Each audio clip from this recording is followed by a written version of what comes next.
Hello, all you nice people out there. I'm Joliet Jake Blues, and I kind of would appreciate it if you didn't tell anyone I was here. See, I had some legal troubles up in Calumet City, Illinois, so that's why me and my brother Elwood are hanging out here at Shell Point. So if anyone asks, just tell them we're on a mission from God. We're putting on a variety show this Tuesday night here at Shell Point, over there at the church auditorium at 7:15. It'll be a great show. Blues review, jazz, comedy, and some great entertainment from your residents and employees. So until then, I'm just going to kind of hunker down here, if that's all right. I've just been handed this here piece of paper that says you have a TV show, and people need to know what's going on this weekend. So I could just read this if that's all right with you. Okay, Friday at 1:15, we're having a panel discussion with the entire LifeQuest team. Representatives from all 6 dimensions will all be there in one place, so you can get all your questions answered about how LifeQuest can bring new levels of wellness to your life here at Shell Point. It happens Friday at 1:15 p.m. in the social center on the island, and all are welcome. Wow. LifeQuest, it sounds really cool. I'm glad you can be a part of it. Okay, it also says here that half of the residents at Shell Point volunteer in some capacity. Hey, you know, I've been known to do some volunteer work myself up there at the St. Helen of the Blessed Shroud Orphanage in Calumet City. Oh, well, it also says here that there was an appreciation event and the theme was diamonds. Well, let's see what that looked like.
Well, you know what they say, diamonds are a girl's best friend. So, okay, apparently we have a girl coming up now to tell us what's going on this weekend. Oh, and then we'll come back to me and we can replay the best stories of the week. So I guess you should stay tuned, folks. Well, the weekend is here, and I'm Suzanne Zavada, here to go over all the happenings at Shell Point for this weekend. We'll start off on Friday. At 7:30, we have kayaking on the Estero River trip leaving. Court pickups will begin at 7:30 on the island, 7:40 at the Woodlands, and 7:50 at Eagles Preserve. Sign up is required. Then at 8:15, the Stamp Ministry will be meeting in the stamp room on the island. And from 8:30 to 11:30, the marketplace will be open and available in the administration courtyard on the island. 9 o'clock is the time for the men's match play tennis group to be out at the tennis courts at the Woodlands. And 9 o'clock is also when we'll have some pickleball being played out on the pickleball courts on the island. 10 o'clock is when Canasta meets in the game room at the Woodlands. And at 10:15, we have the Inquiring Minds group meeting in the Osprey room on the island. 12:30 is when Mixed Progressive Bridge will take place in the game room at the Woodlands. And at 1:15, we have a Health Connections. Now this one is focused on LifeQuest. It is the RQuest panel discussion. It's taking place in the Social Center on the island, and sign up is required. Also at 1:15, we have table tennis in the Tarpon room and the Quilters meeting in the Osprey room. At 1:30, golf croquet will be played out at the bocce courts at the Woodlands. And from 1:30 to 3:30, the train room will be open down on the tunnel on the island. And finally, at 1:30, we have the Vespers meeting in the community room of the Arbor. 2 o'clock, euchre will be played in the stable room at the Woodlands. And at 2:45, the Great Decisions group will meet in the Manatee room on the island. Vespers will be meeting again at 2:45 in the community room of King's Crown. And we'll end Friday at 6:45 with game night in the Resident Activity Center on the island. Saturday will start at 8 o'clock with the Round Robin men's doubles tennis group meeting out at the tennis courts at the Woodlands. At 9:45, Duplicate Bridge will be meeting in the Manatee room on the island. And at 10 o'clock, we'll have golf croquet out on the bocce courts at the Woodlands. 10:15, the Shell Point Model Yacht Club will be meeting in the Garden Apartment Pond on the island. And at 1 o'clock, we'll have chess in the Library Lounge of the Resident Activity Center.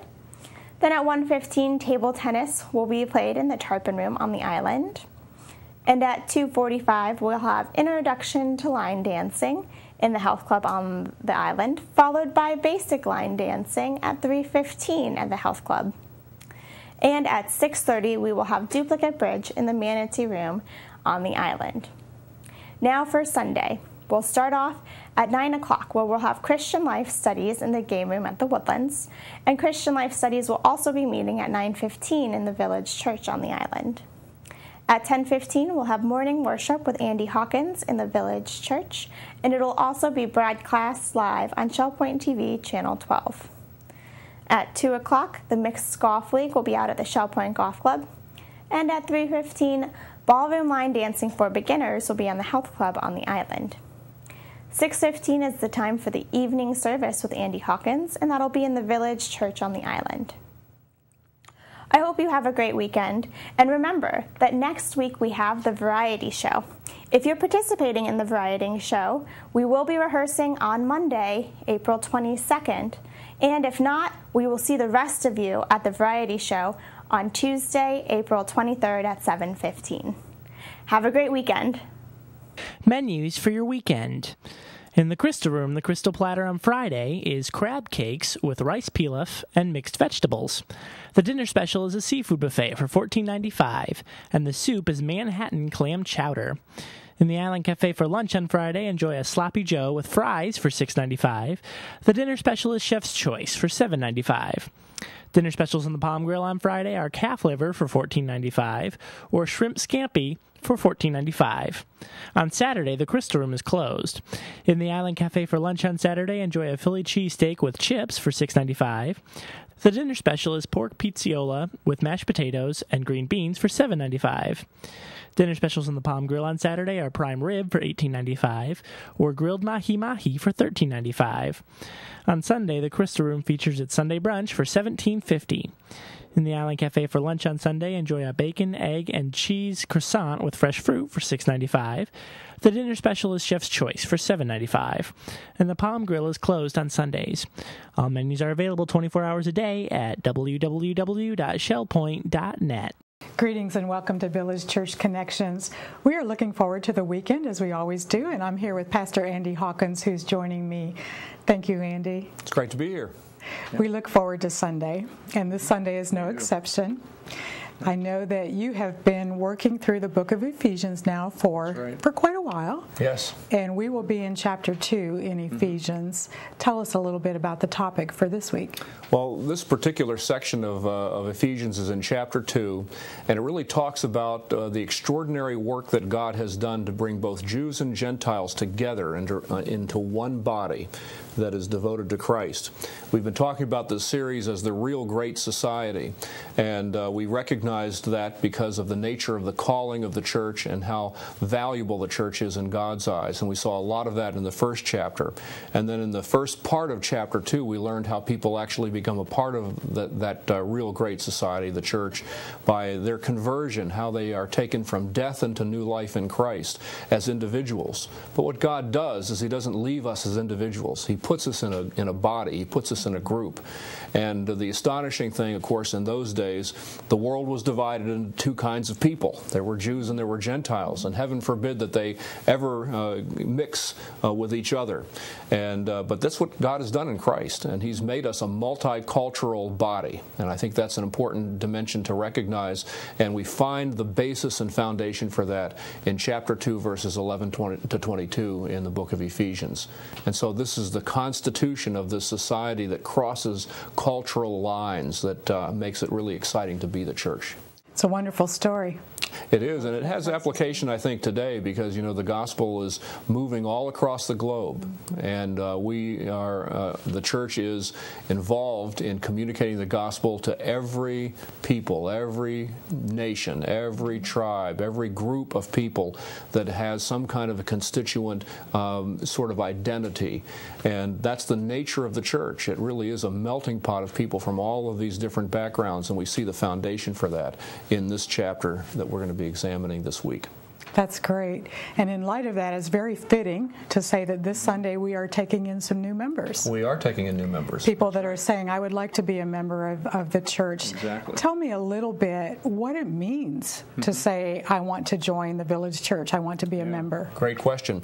Well, when people who are believers really are called to belong to a local congregation, a local group of people who really do trust Christ alone as their Savior, and who are committed to the welfare of the church and to the people of God, and who are committed to making sure that the people with whom we have contact are cared for and are encouraged in the faith. You can't be a Christian by yourself, and you have to be a Christian with other people, and the local church is where that happens. And so we encourage people to make that association a formal one in which they submit to the local church, submit to the body of Christ in that particular location. And so what members here do is they go through a class, one session, in which they learn about what it means to be a Christian, what the church is really all about, what it means to belong to a local church, and what some of the expectations are. And they learn a little bit about the Village Church and what characterizes us. And so those are the kinds of things that this group of people have gone through. And then they're interviewed by elders to see how they respond to the things that they've heard. And then, so I think we're taking in a good group of them, more than 25 probably. We are. We are welcoming one of the largest groups we've been privileged to welcome in a while, and that's very exciting. It is exciting. We're looking forward to that. And there'll be other opportunities. For those that maybe didn't get into this group of people, there'll be other opportunities coming very soon. Absolutely. The choir will be singing, and it will be a wonderful worship time together. And then Sunday evening is our last season of praise concert. That's right. This is one that I've been excited about since I first heard about it because it is so unique. Yeah. Tell us what's happening. I've never seen anything quite like this. These two actresses, singer-actresses actually, have a great deal of background in musical productions and in acting in various dimensions. They've put together a program in which they are illustrating all across biblical history of women who really have stood out in terms of their trust in God and how that has affected their lives and the way they reacted and responded to the circumstances of their day. It's an extraordinary, moving program. I'm convinced in looking at the preview materials that you better bring a handkerchief if you are prone to some tears, because you'll probably see those and you'll laugh at the same time and you'll be challenged. It's an extraordinary program that I think everyone will recognize as being very fitting as part of the nature of our season of praise concerts. It's fantastic. Some of the women we know quite a bit about from Scripture, and others are a little bit more hidden. And they've explored that, and I think it will be a wonderful time together for both men and women. Absolutely. Because we can all learn from their faith stories. Absolutely. This is not just a women's issue. I mean, this is a discipleship issue. This is what it means to trust God, and certainly women had a particular role in that day and age that might be a little different than the typical roles today. So how they worked that out might be a little bit unique, but the principles are applicable to all of us. Thank you so much for being with me today. We invite you to join us 10:15 Sunday morning for our regular worship service, and then 6:15 Sunday night for Women Who Dare to Believe. Tickets are $10, and you can pick them up at the church office or at the door. Have a wonderful day. Well, like those guys, we're on a mission from God. We're hosting the Shell Point Blues Variety Show on Tuesday night at 7:15 p.m. in the church auditorium. But I guess until then, we could watch some TV, eh? So here's what the best of the TV crew did this week. They started out at the golf course talking about how they're going to rebuild the greens. Hey, when are they going to rebuild the blues? It's a joke, people. Let's watch. There's going to be a golf course greens renovation this summer here at Shell Point. Generally speaking, greens have a shelf life of between 10 and 15 years. Like we said, our front 9 greens are 12 years old, so they're pretty much, they're old in terms of green life. The first thing they're going to do is they're going to core out the green as we know it. It's like I said, it's like gutting a pumpkin. So they're going to take a big scooper, the backhoe, and they're going to gut the green. They're going to take all that debris and they're going to move it off property, because that's bad, wasted material. Then they're going to come in with a bulldozer and they're just going to level everything flat. Then they're going to come in with more dirt and more earth, and then they're going to shape the new golf hole. They're going to shape the green, they're going to shape the bunkers, they're going to shape the mounds, they're going to shape the swales, they're going to shape the whole process. Then they're going to come in and they're going to start building the green. They're going to start off with 4 inches of hard rock. Then they're going to put 12 inches of material on top of that hard rock. Then they're going to come in, they're going to fill the bunkers in with brand fresh new sand. Then they're going to come in and they're going to sod roll all the grass around the green. A farm up in Georgia literally raises grass called Paspalum. Paspalum Platinum is the new strand of Paspalum. It's the most newest strand out there. There's only one course in Naples, Old Collier, that has it. We're literally going to be the second golf course that's going to get Paspalum Platinum. It allows you to water with brackish water, which we have here. Being so close to the Gulf, we have high salt contents in our ponds, and that allows the brackish water to go on the grass, and the grass will respond to it. We go up, we pick our plots of grass where we want the grass to come from. They bring down the plugs, the little circle hole plugs. We drop them in on that fill on top of the greens, and then we watch the pods connect to each other, and the green forms into a green. Once the trucks leave and drive out of here on June the 10th, we need 20 to 24 weeks of growth. That allows the grass not only to grow up, but to connect to itself and kind of mesh together and fulfill the green. We don't want to open up the greens with 80% coverage or 70% coverage. We want a full 100% coverage, and the best way to do 100% coverage is to allow that full time. So we're going to start the process on April the 15th. We'll start by closing down the front 9 and doing the front 9 greens. April the 30th, we'll start on the back 9 greens. For about 3 weeks in there, between April 30th and May 19th, we'll be totally shut down. May 20th, we'll come online on the front 9 with temporary greens. June the 10th, we'll come online on the back 9 with temporary greens. The reason we're going to keep going with temporary greens is mainly for resident satisfaction. We're here as an amenity for the residents, and we want to make sure the residents have that amenity. They're able to get out of the house, come out, play golf. So we're going to provide them with a temporary surface. It's not ideal, it's not going to be well manicured, it's not going to be well groomed, but it does allow them to come out, strike the golf ball, play, enjoy the camaraderie with their friends, and have a good time in the interim of the new grass growing in. October the 1st is a proposed open date. We're looking for 100% coverage for the new grass, and we feel that by October 1st we can have 100% coverage. You can do a project cheaper, quicker, easier. However, the cheaper, quicker, easier way involves you doing it every 3 to 5 years. You're going to have to keep redoing the process. We're doing our process to what the USGA recommends. USGA recommends this is how you rebuild a green, how you redo the greens. This is going to get us maximum life out of them, probably somewhere in the 15 to 20 year range where we'll have out of these new greens. Every green is going to be resized back to its original 5,000 square feet. Greens are going to be re-sloped, recontoured. Bunkers are going to be reshaped, moved, improved, taken away when they're not needed. It's not just the green, it's the whole green complex. The collars, the fringes, the bunkers, the greens, I mean everything is going to be 100% redone. You're going to see a totally different green when you're done. This is an exciting thing for the golf course. The golf course is going to be remarkably better. It's going to be 10 times better next year at this time. Throughout the course of the summer, we're going to continue this process. We're going to show you the process of the growing. We're also going to try to conduct golf course tours to show you how the process evolves. It's an ever-evolving process. It's just not boom, it happens, we have new grass. You know, the process evolves, and it's a major undertaking. It's a major project for a golf course to redo their greens. Stop in the golf shop or call us at 239-433-9790. We'd be happy to help you out.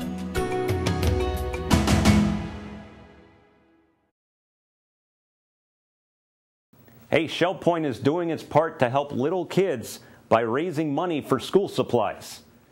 You got a problem with that, pal? And talk to these ladies.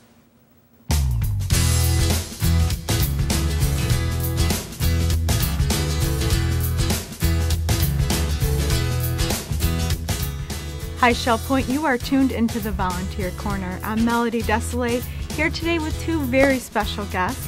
I'm here with Janet Bendel from Coquina. She is the chairwoman of the School Supply Drive. I'm also here today with Dorothy Erickson from Nautilus, and she is the chairwoman in training for the School Supply Drive. Now, tell me a little bit about the history of the School Supply Fund. How did it come to be? This started about 6 years ago when we realized that the schools were requesting so many supplies from the parents for the children. Schools don't supply the things like they used to. The basic things, the books and everything, but not all the extra things. And we thought it would be good to help the employees to get some of the supplies that they need for their children. So we decided to start a school supply drive. So this school supply drive is mainly for employees' Only children. for employees' children between kindergarten and 5th grade, elementary school age.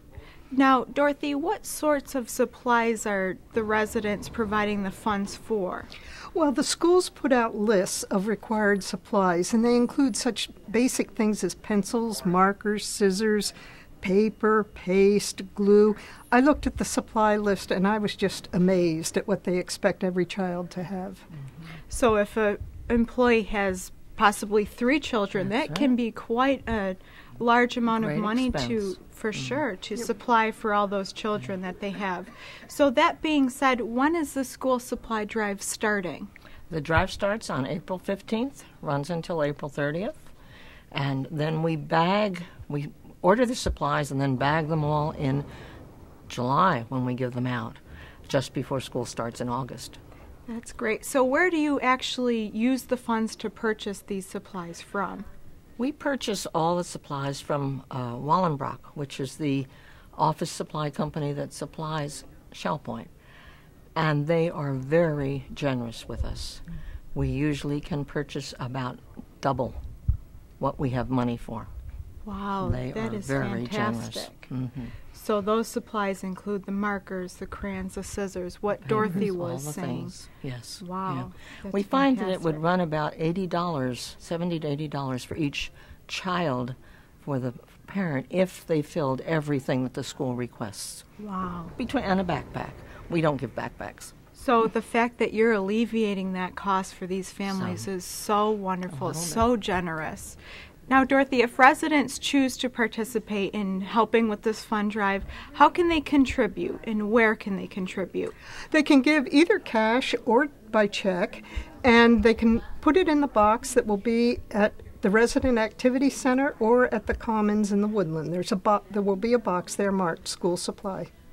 Now, can they expect a letter to remind them of the upcoming school supply drive? Absolutely. They should get one in their mailbox very soon. Very good. Now, if they do make out a check, who should they make that out to? You just make the check out to Shell Point, and it might help to put on the memo line School Supply Fund.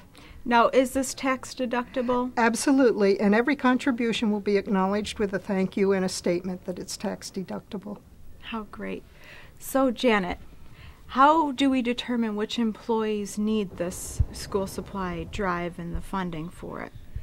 All employees who have children between kindergarten and 5th grade are eligible to receive these bags of supplies. They will come in on the date stated, which HR will give them, and they will request what they need. And hopefully we have enough. Last year we filled 500 bags and we ran out. This year we're hoping to fill 600 bags if we can get enough. What a large quota. What generosity we see from our residents. We thank you for volunteering to do this. Now, do we need any more volunteers to actually stuff those 600 bags that we're going to get? Always use volunteers to stuff bags.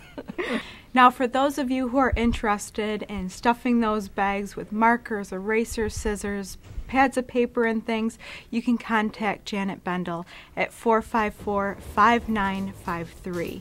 Thank you so much, ladies, for joining me today. If you are interested in providing for the school supply drive to employees, you can do so at either service desk, Woodlands and at the Island. You can do it by check or by cash made out to Shell Point, and it is tax deductible. Thank you in advance for your generosity. We'll see you about in this community.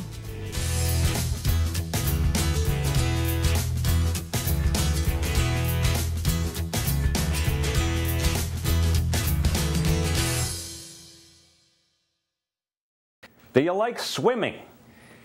Well, they wouldn't let me in the pool dressed like this, but a lot of Shell Point people like it, and here's the proof.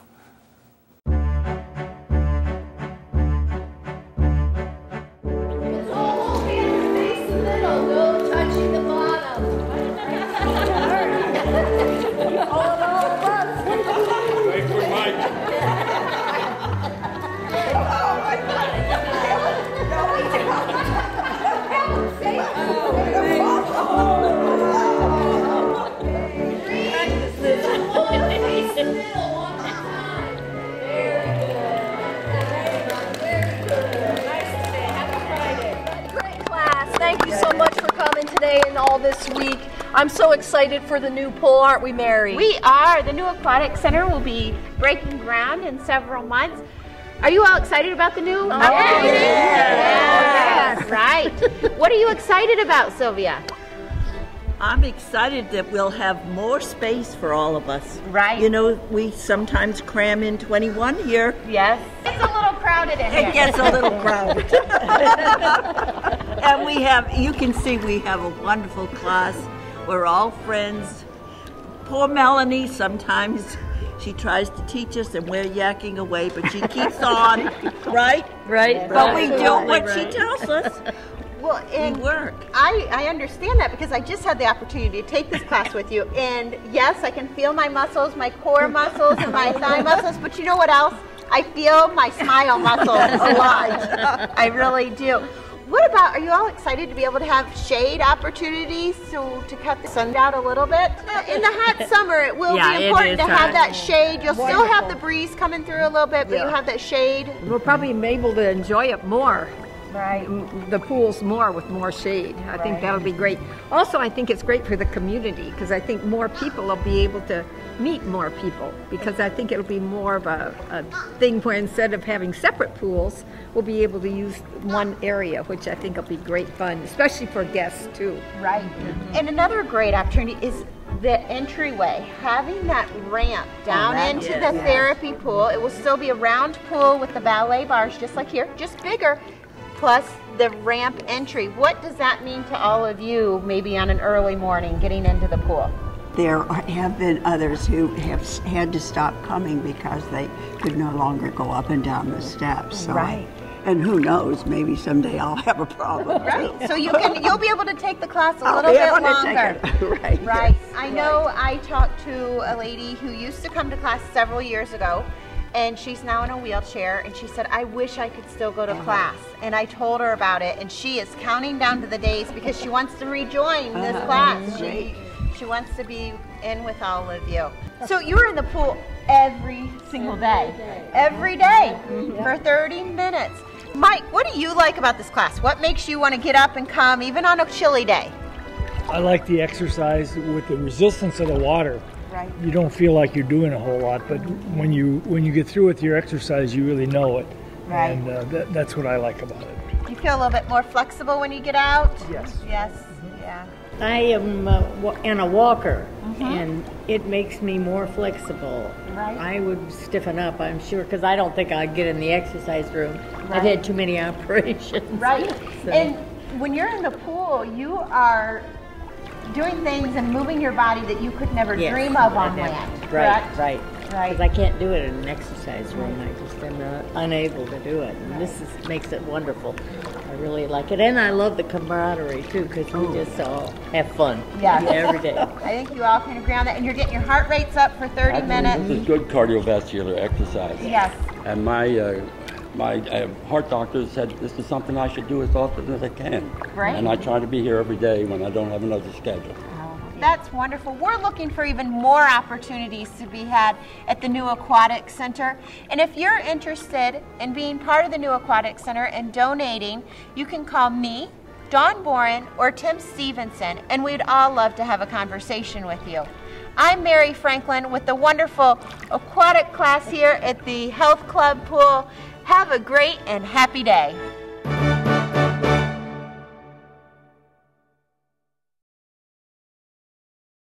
Hey, there's a cooking segment coming up.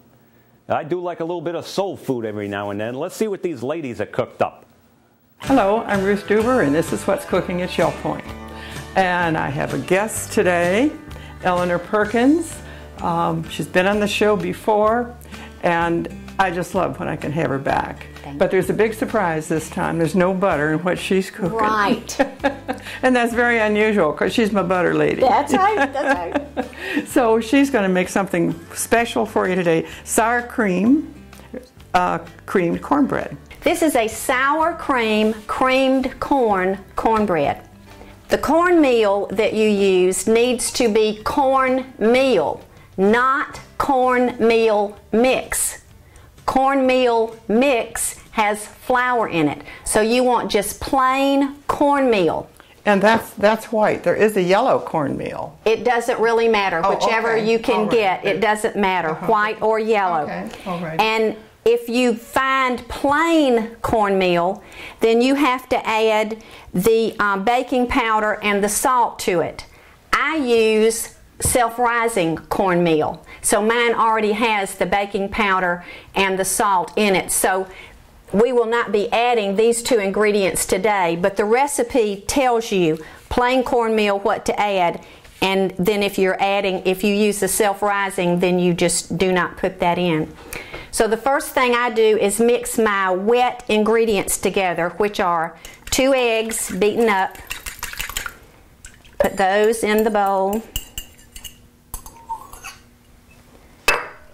Then a small can of creamed style corn. And sometimes you can find that in yellow and white too, and that doesn't make a bit of difference. It's whatever you want to get. But the small can, don't get a big can. And make sure it's the cream, not and the make sure it's the cream. You will not have good cornbread if you put just little kernels in there. 1/3 of a cup of cooking oil.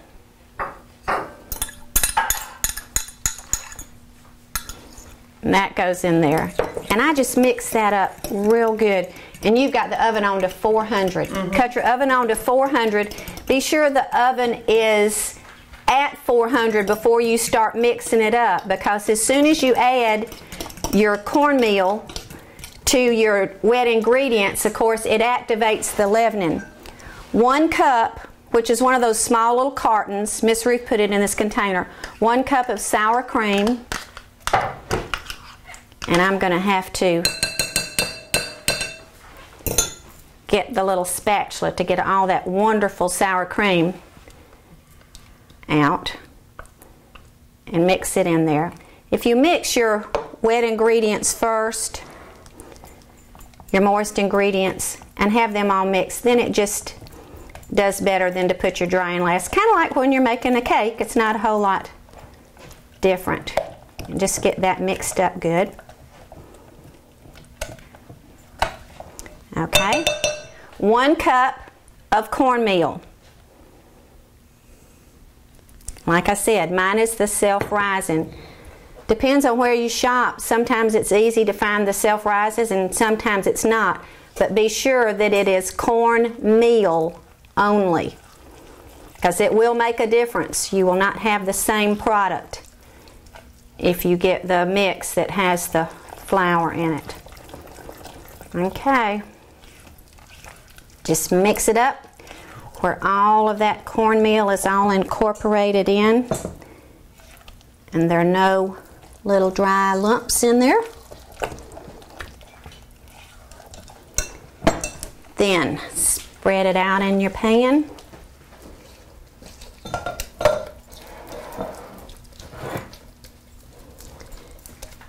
This cornbread, not only is it wonderful when you cook it, but it freezes beautifully.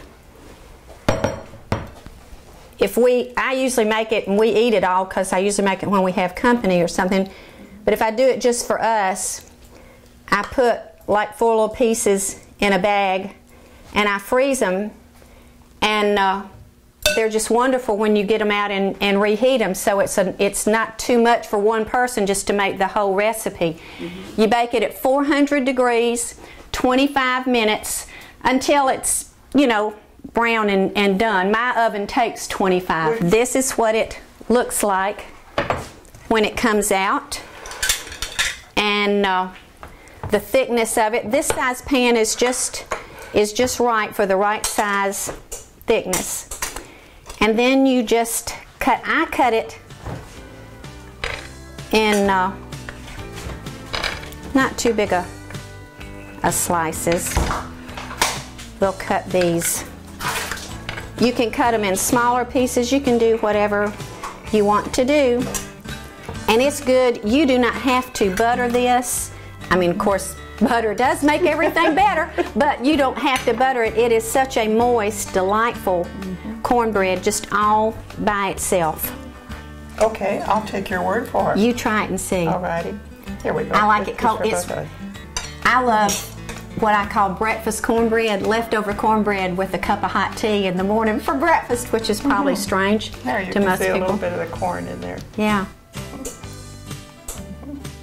But it's a good. You try it, Miss Ruth. I better taste it to be sure I did it right. Perfectly moist, tender. You can tell that warm it would just be, and it smells so good too. So it is just right. Yeah, that's perfect.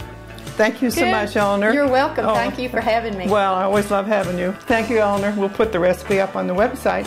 I hope you'll try it. Bye-bye. We got the chance to meet Dr. John Moore, who was the #2 guy at the National Science Foundation.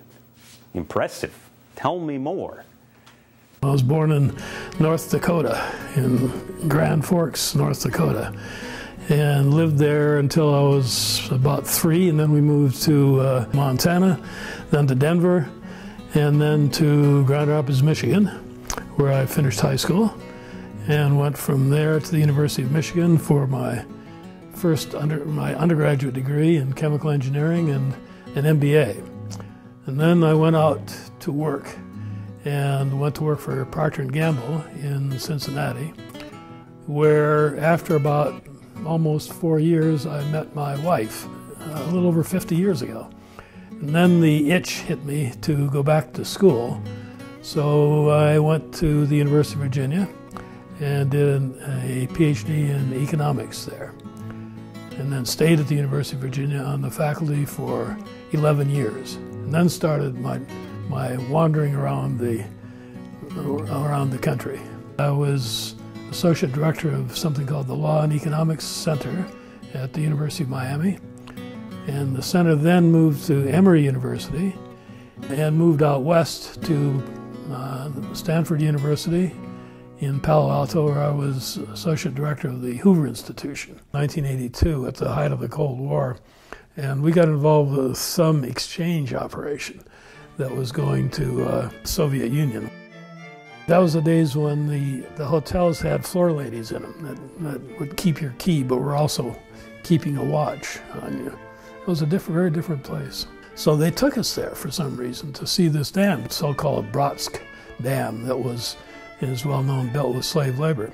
So telling a lot of details about its capacity, how many generators they were, et cetera, et cetera. And then afterwards, they took us up to a little overlook where we could look down on the dam. Now this dam, of course, had been photographed, I'm sure, hundreds of times from the air by satellites, by probably U-2s, who knows. And there we were looking over, and there's a little sign that says, "No photographs." That's just an example of the kind of attitude that they were trying to intimidate everybody who came there. And in those days, it really was a pretty closed society. Then I was appointed to be deputy director of the National Science Foundation by President Reagan. And so we moved to Washington, D.C. The NSF is one of the less political agencies in town. It's really quite objective in what it does. It ranges over the whole spectrum, from physics to astronomy to mathematics to biology to engineering. Covers the whole map. And as number 2 in the agency, I got involved with essentially all of them, one way or another. It involved contacts with people from all over the world and working on treaties between the United States, science and technology treaties between the United States and Japan and China and India.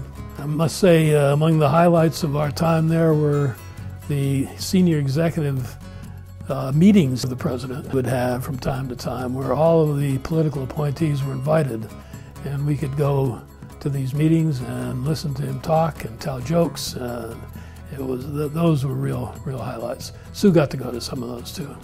She actually, I should say, she worked as a volunteer in Mrs. Reagan's press office for about 4 years. She'd go down once a week, spend basically all day in the East Wing of the White House, and had a lot of contact with Mrs. Reagan, actually. She had more FaceTime with the top than I did. Another interesting thing about NSF is that it runs the U.S. Antarctic program. The Antarctic Treaty reserves the use of the continent for scientific research. Exciting work, it's difficult work, it's dangerous work. A lot of very interesting people working in that one. I remember one time I met a woman who was, actually I met her in Antarctica. She was from Ohio State University, and she was one of these people who drills ice cores and get evidence about what the climate was like thousands of years ago by analyzing the chemical content of the ice cores. So she was there, we saw her cores. She had this whole bunch of cores stored, and you didn't have to refrigerate, you just left them outside someplace, and they kept perfectly well. But I asked her, what happens if they melt? And of course the answer is, well, you got to be very careful about getting them back. And so they fly them back in refrigerated airplanes to Columbus, Ohio, where they had, of course, a refrigerated facility to take them, and then they'd analyze them back in Columbus. Then I got recruited by Grove City College and went to Grove City College in 1996 as president, which was a terrific experience for both of us. It's quite a contrast. I had never been at a small institution. I'd always been at large schools. Grove City College had 2,200 students when I got there. It was situated in a very small town, and we'd never lived in a small town in our married life. It turned out to be a fantastic place to be for 7 years. Great students, wonderful atmosphere, wonderful Christian atmosphere.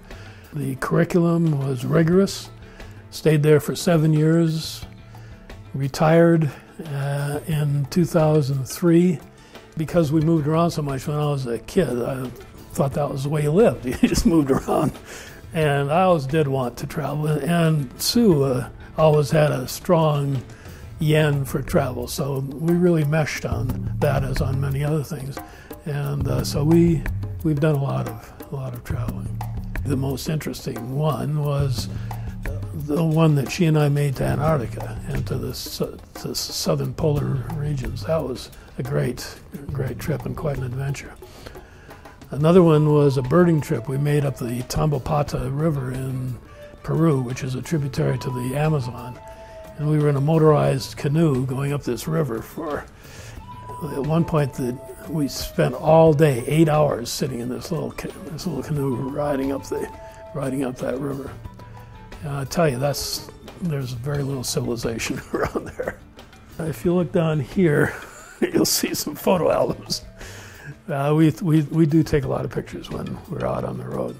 Been doing, I guess, more and more since I've been here, and I joined the photo club, which has been very, very good, as it's very helpful to go to the meetings and have people tell you what's good about your pictures and what's bad about your pictures, and so you can try to improve. So I've enjoyed that part, and I was very surprised that my pictures got any kind of recognition, I must say, but very pleased about it. Because I was running that college, we used to have a lot of alumni meetings down here because that's where you go in the wintertime to raise money. And so we'd come down here. And so we did a lot of investigation. And in the end, this was head and shoulders above anything else we saw. So we came here. We've not regretted it for a second. It gets better all the time, actually.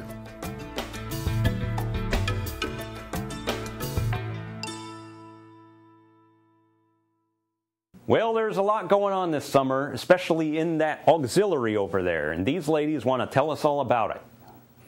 Hello, I'm Terry Kolath, and I am here to talk about some opportunities in your skilled nursing facility, the Larson Pavilion. My guest today is Renee Maxwell of Harbor Court, and Renee serves as the first vice president on the Auxiliary Board of Directors. Thanks for joining me, Renee. You're welcome. I'm glad to be here. Now, your role as first vice president gives you the opportunity to serve as a membership chairman for the Auxiliary. I do, and that's a special spot, and I really, really enjoy it. I try to spend time with each and every one of our chairmen and co-chairmen several times throughout the year. We meet, we have meetings with them, and just a good backup of support. Now, our committee chairman absolutely needs the support. They have big, big jobs. They do. It's a constant support. There are people that are coming in, people that are moving in, so it's a constant working with new people that are interested in the different committees. We meet them at our orientation. We explain, what the different committees are. Right now, we presently have 18, so there are many, many choices and many opportunities of interest. So we try to keep them informed of that. And then once they see what they might like to do and volunteer with, then we're right there to help them and get them involved in what they choose and how they want to spend their time, and as much time as they want. Well, the reason I asked you here today, Renee, is because summertime's coming. Summertime is my favorite time of year here at Shell Point. And it's also a time of extra opportunity for our residents. Many of our ongoing activities stop for the summertime, and the people who are here all summer are oftentimes looking for some meaningful use of their time. And I can't think of anything more meaningful. You're right. Than your time helping our residents in the skilled nursing facility. Right. And some of our people that live here do go to other places for the summer, so we lose some of our numbers. But it gives us an opportunity then to spread out and see what's available and maybe sometimes come on a weekend and help out because our volunteers volunteer on the weekends also. Sure. So our committees are moving through all the time. And it's a good time. It slows down. And there again, you can come even as a couple or however you want and help out in any committee that you feel like. So we're giving our residents several opportunities right now, you and I, with this interview. We're saying there's some things you might want to take on as a new volunteer project. There's some things you might want to take on for the summer and just help for the summer. Let's talk a little bit about the committees that have some openings.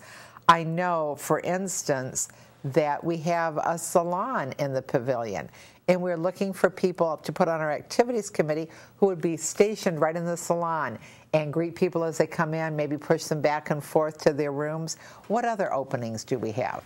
We have many, as you mentioned, moving people back and forth. One of our very needed one is a part of the activities is our wheelchair pushers. So often we have little things that come up, like going fishing or going over to the church, or several different things that come up a few times a year where we really need some people to help push our residents from the different floors to those different things that are happening. We just had a large session at Easter. We brought as many as we could down to Easter lunch, and that was very nice. But we do need people for that. And we keep a list of people who can be called upon for those special needs of getting everybody. We do, and it's once in a while, and we get who we can at that time. Super. Now let's talk a little bit about our flower committee. I think that would be a lot of fun. We have so many people here, and we have so many wonderful gardens going on all the time in our garden club. So maybe some of those people might be interested in coming over to join our flower committee. It's a very nice one. We do a lot of flower arranging after the memorial services. A lot of the flowers come over to the pavilion, and we go through those and make different bouquets that go around throughout the pavilion, and that's very nice. And then we also have flowers that come in for certain people, and we help with those. So that's an ongoing committee all the time. And then resident relations. Let's talk a little bit about them. Resident relations is another committee that is very interesting.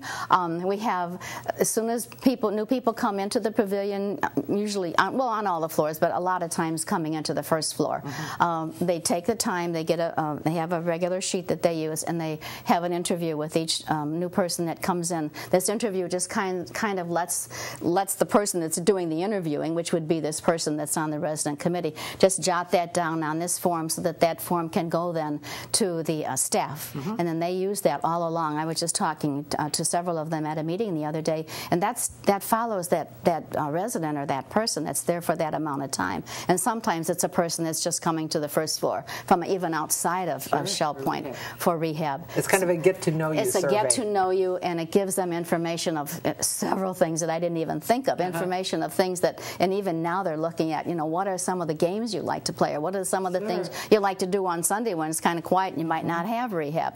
So that's another committee where they can really use a person to do that. And then we also have our concierge committees.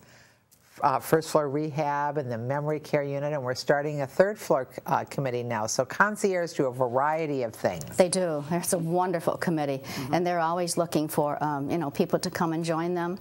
And the third floor is just getting ready to, and I think we're going to be talking a little bit more about that soon, getting that ready. Then we have our ongoing. We always have opportunities on two of our committees: our dining committee and our beverage cart committee. Those real personal care committees where you're helping someone eat or you're bringing someone a needed beverage for hydration. Those are two committees that are always ongoing, and they take a lot of people to do those because the dining committee has so many people that need to be served and help to feed them.